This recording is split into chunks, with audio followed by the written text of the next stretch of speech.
Escuchas un nuevo episodio de la serie que se está difundiendo a raíz del ciclo de conferencias Construcción Industrializada, redefiniendo la arquitectura contemporánea. Este podcast pertenece a la segunda jornada, Arquitectura 4.0, la industrialización de la construcción. Industrialización para un modelo eficiente y sostenible. Estas jornadas están organizadas por la Dirección General de Industria y la Red Canaria de Vigilancia Tecnológica e Inteligencia Competitiva VTCAN y en colaboración con el Colegio Oficial de Arquitectos de Tenerife, La Gomera y El Hierro. En primer lugar, vamos a introducirnos en este segundo episodio del podcast a través de la primera entrevista realizada a María Salud Gil. Ella es presidenta de la Asociación de Constructores y Promotores de Las Palmas y en la que hablaremos de la industrialización y la transformación del sector de la construcción para ser más competitivos y sostenibles. Y estamos ya con María Salud Gil, a la que tenemos hoy invitada también en este podcast para charlar acerca de la industrialización de la construcción. Hola María, ¿qué tal? Buenos días. Hola, buenos días. María, para comenzar este podcast, le queríamos preguntar cómo cree usted que puede la construcción industrializada contribuir a mitigar la emergencia habitacional en Canarias, especialmente considerando que no se va a resolver este problema de la noche a la mañana. Bueno, usted lo ha dicho, la vivienda industrializada es una alternativa que se viene trabajando en los últimos 5 o 6 años, incluso por parte del sector dentro de su estrategia sectorial, pero es anecdótica en relación a la demanda existente en materia de vivienda por parte de los ciudadanos y, por tanto, momentáneamente contribuirá poco. ¿En qué contribuirá? Contribuirá en transformar al sector de la construcción y de la promoción inmobiliaria, hacernos más eficientes, evidentemente programar el futuro de cara a que la vivienda industrializada empiece a ocupar un espacio más amplio en una transición pacífica entre la construcción tradicional y la industrializada, e incluso la de impresión 3D en hormigón. María, usted ha mencionado que el sector tiene un grave problema de competitividad y de productividad. ¿Usted en qué medida cree que la transformación digital e industrialización pueden revertir esta situación?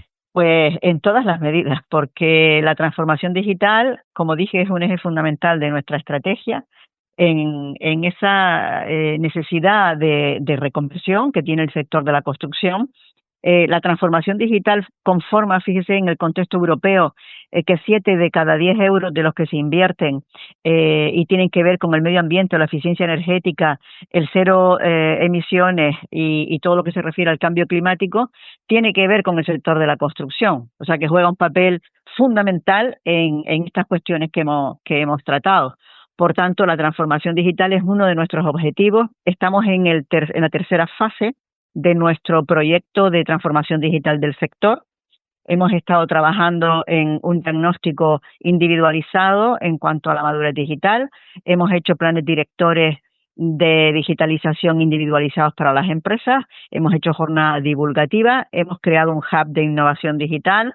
Estamos haciendo experiencias en inmersión desde el punto de vista no solo de la construcción, sino también de la prevención de riesgos laborales. Estamos imprimiendo ya edificios en impresión 3D con hormigón y robotizada y con la vivienda industrializada. O sea que fíjense lo importante que es que estamos en pleno proceso de transformación. María, para terminar, una última pregunta. En su opinión, ¿qué papel debe jugar la administración pública, en especial la declaración del sector como estratégico, en impulsar la prefabricación, la actividad extractiva y también la sostenibilidad en el archipiélago? Pues tiene que asumir un papel de liderazgo que además es urgente, que tiene bastante que ver y se puede visibilizar en la situación geopolítica que estamos viviendo. Canarias necesita entrar en un proceso de creación de tejido productivo industrial propio. La dependencia del exterior y el autoabastecimiento, estamos viendo por lo que está ocurriendo y los acontecimientos que cada día estamos viendo en los medios de comunicación, requieren efectivamente de la creación de ese tejido productivo.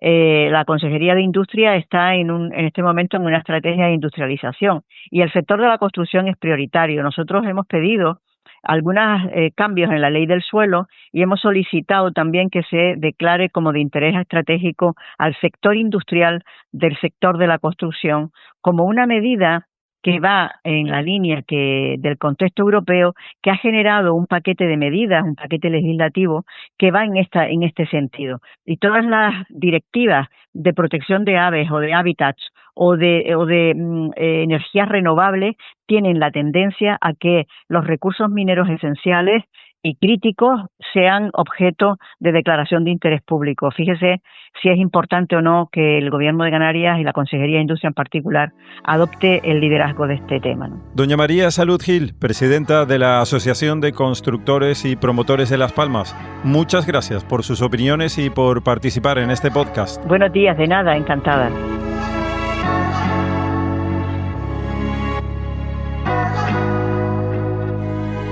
Entrevistamos ahora en este podcast a don Jorge Arribas Castañeira, presidente del Consejo Canario de Colegios de Arquitectos. Con él hablaremos de las peculiaridades de nuestro territorio y los retos que afronta para adoptar el cambio tecnológico que requieren los procesos de construcción industrializados. Y saludamos ya a Jorge Arribas Castañeira. Buenas tardes, Jorge. Hola, buenas tardes, Jaime. ¿Qué tal? Muy bien, pues ya estamos preparados para esta charla que luego se convertirá en podcast en el episodio número 2 de estas jornadas que se están celebrando en cuanto a la industrialización de la construcción. Queríamos comenzar preguntándote, desde su perspectiva como académico y como profesional, ¿cuáles cree que son las claves para que la industrialización de la construcción en Canarias no solo sea un cambio tecnológico, sino una verdadera transformación cultural en el sector? Bueno, nos queda un poquito, pero creo que la realidad nos va a ir marcando el paso.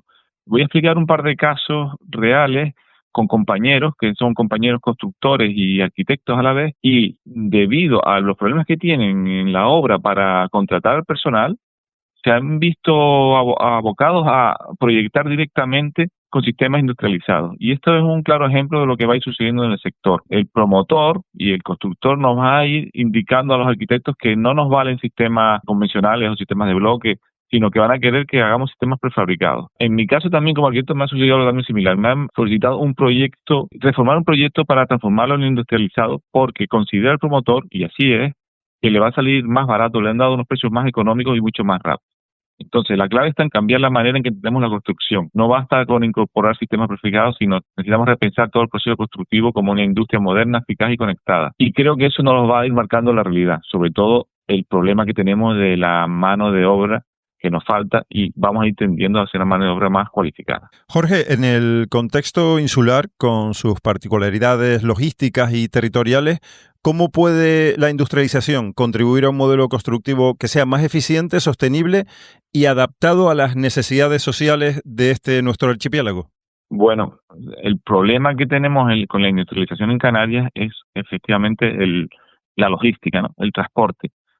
Debemos ser capaces de o industrializar en la zona, que sería una industrialización kilómetro cero, o promover que los sistemas logísticos transporten, o un sistema económico de tasas donde nos permitan transportar los materiales desde península o desde otras islas de forma más económica. La reconversión de las empresas de construcción tradicional hacia un modelo industrializado pasa por eso, por abaratar los sistemas de transporte y por poder traer materiales desde fuera de forma económica. Ese es el punto principal, porque mirar en qué consiste ser más eficiente, que es más rápido, más económico, pues yo creo que sí, es decir, por ahí está el camino. Y socialmente adaptado al contexto insular, pues debemos poco a poco ir cambiando la mentalidad del usuario, ¿no? Es decir, si las paredes de yeso son válidas, y convenciéndoles de que son más económicas, que aíslan igualmente o más con respecto a térmico como acústico, y eso socialmente ir adaptando al cliente. Jorge, vamos a por su experiencia docente y mirar un poquitito al futuro. ¿Están los futuros arquitectos recibiendo formación suficiente sobre los procesos industrializados, la digitalización del proyecto y las nuevas competencias necesarias para liderar esta transición de la que estamos hablando? Bueno, yo soy profesor en la Universidad Europea de Canarias, en la Orotava, de la asignatura específica de construcción industrializada. Le doy a mis alumnos unas clases teóricas, técnicas sobre sistemas, es decir, sistemas de estructuras, sistemas de fachadas, sistemas de construcción aditiva, sistemas en 3 dimensiones, todo ello para que ellos puedan usar estas herramientas en el proceso. Después, durante las clases, les propongo un ejercicio que es construir una vivienda industrializada para una necesidad concreta, que suelen ser o emergencias habitacionales o emergencias climáticas, es decir, una vivienda que podemos construir de forma rápida y económica para una emergencia, o una vivienda comercial, que para simplemente solventar el problema de la vivienda en España, en Canarias, más barata, más ecológica, dado que lo podemos construir industrializado con materiales más ecológicos, o más económico. Junto con esos 3 modelos hacemos un proyecto completo, y yo creo que sí, que estamos formando muy bien a los arquitectos canarios, sobre todo en la Universidad Europea de Canarias. Ahora vayamos a por su faceta como presidente del Consejo Canario de Colegios de Arquitectos. ¿Cómo ve el papel de la profesión y la academia ante los retos que plantea la inteligencia artificial en el diseño arquitectónico? Bueno, la inteligencia artificial genera muchos miedos, es un desafío, pero desde mi punto de vista realmente va a potenciar la creatividad. Es como la creatividad expandida. Ahora mismo un diseñador tiene muy poco tiempo para diseñar su arquitectura, y con la inteligencia artificial nos va a dar muchas más opciones. No nos va a quitar el trabajo, porque nosotros siempre vamos a decidir, siempre vamos a tener la responsabilidad sobre lo que se construye, pero nos va a dar un rango de opciones, de variantes, y nos va a optimizar los procesos y las estructuras. Por lo tanto, yo creo que es una herramienta que se va a hacer imprescindible, y no solo eso, sino que va a ir calando en la práctica profesional sin darnos cuenta. Es decir, ya se va a ir introduciendo en las diferentes herramientas de CAD, de BIM o de generación de renders, y de forma natural. Nosotros vamos a ir incorporándola, ni siquiera vamos a tener que cambiar nuestros procesos. Pues muchísimas gracias, Jorge Arribas Castañera, presidente del Consejo Canario de Colegio de Arquitectos y profesor de la Universidad Europea de Canarias. Muchas gracias por su tiempo. Gracias, Jaime, por la oportunidad de transmitirle este conocimiento a todos los arquitectos y a la gente interesada en el sector de la construcción y de la construcción industrializada en concreto. Un saludo. Gracias.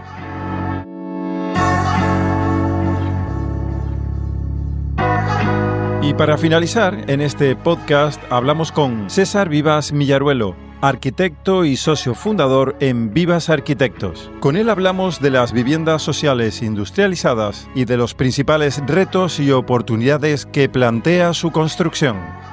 Hola César, ¿qué tal? Buenas tardes. Hola, ¿qué tal? Buenas tardes. Gracias por tu tiempo, gracias por participar en este podcast para conocer tu opinión con respecto a ciertos asuntos. Lo primero que te queríamos preguntar es que, en tu experiencia, ¿cuáles son los principales retos y oportunidades que plantea la industrialización en el diseño y construcción de vivienda social? Pues bueno, la verdad es que son muchos los retos y oportunidades. Yo diría que primero quizá sea superar una cierta resistencia al cambio, ¿no? Y también superar una visión negativa que tiene todavía gran parte de la ciudadanía sobre este tipo de construcción. Para ello, los arquitectos hemos de ser capaces de construir viviendas de calidad, o sea, hemos de conseguir que no parezcan prefabricados, ¿no? Alejarnos de esa imagen asociada negativa que tiene la ciudadanía de los edificios prefabricados. Y sobre todo explicar las ventajas respecto de la construcción convencional. También es importante entender que llevar a cabo estos proyectos requiere un enfoque diferente, o sea, un trabajo colaborativo desde el inicio de la redacción de los proyectos. O sea que en este sentido también pues tiene que haber un cambio en la manera de trabajar entre todos los agentes implicados. Otro tema es el coste. A día de hoy este tipo de construcción no es del todo competitivo desde un punto de vista económico, y esto es porque falta tejido industrial para aumentar la producción y de esa manera abaratar los costes. Además se tiene que avanzar en la formación específica, en la digitalización, en la automatización de los procesos de la fabricación.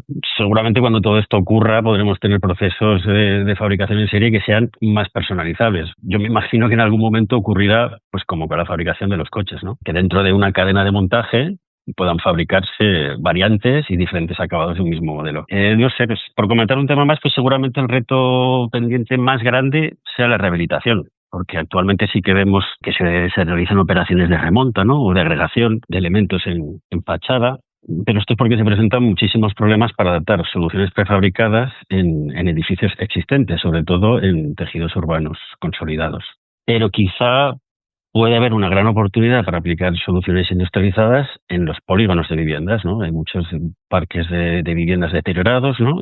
Y estas tipologías de bloques precisamente sí que son repetitivas y moduladas, y entonces podría encajar. César, ¿y cómo crees que influye el enfoque sostenible en el proceso de diseño industrializado? ¿Hasta qué punto es posible equilibrar sostenibilidad, eficiencia y coste en este tipo de proyectos de los que estamos hablando? Bueno, aquí he de decir antes que nada que la construcción industrializada en sí misma no es insostenible que otro tipo de construcción, pero sí que tienes la ventaja de que se puede adaptar a diversidad y a diferentes materiales con menor impacto, y entonces también ofrece mayor recuperabilidad de los elementos, ¿no? Se pueden reciclar y se pueden reutilizar, es decir, que se permite como la gestión circular de los recursos. De cara a encontrar este equilibrio entre sostenibilidad, eficiencia y coste, pues la prefabricación y la industrialización yo creo que nos permite trabajar con dos ideas o como con dos conceptos clave. Por un lado, la optimización del uso de los materiales, y por otro, la durabilidad de estos materiales. O sea, que podemos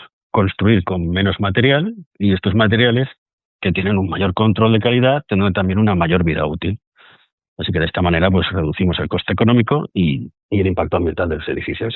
César, hablemos de vuestra experiencia como estudio de arquitectura, y es que en Vivas Arquitectos habéis desarrollado varios proyectos de vivienda social industrializada. ¿Podrías contarnos algún caso concreto que refleje bien vuestra filosofía de trabajo? Un caso concreto, como bien dices, hemos realizado varios proyectos y que contempla la prefabricación y la industrialización, pero todos ellos tienen como planteamientos diferentes en función de los condicionantes, de las oportunidades que nos hemos ido encontrando. No sabría decirte un caso concreto, pero realmente estamos siempre en un proceso como continuo, ¿no? De investigación, de aprendizaje, pero en los últimos proyectos que estamos redactando sí puedo decir que estamos como apostando por sistemas híbridos, ¿no? Usando como componentes que son tanto de 2 dimensiones como de 3 dimensiones.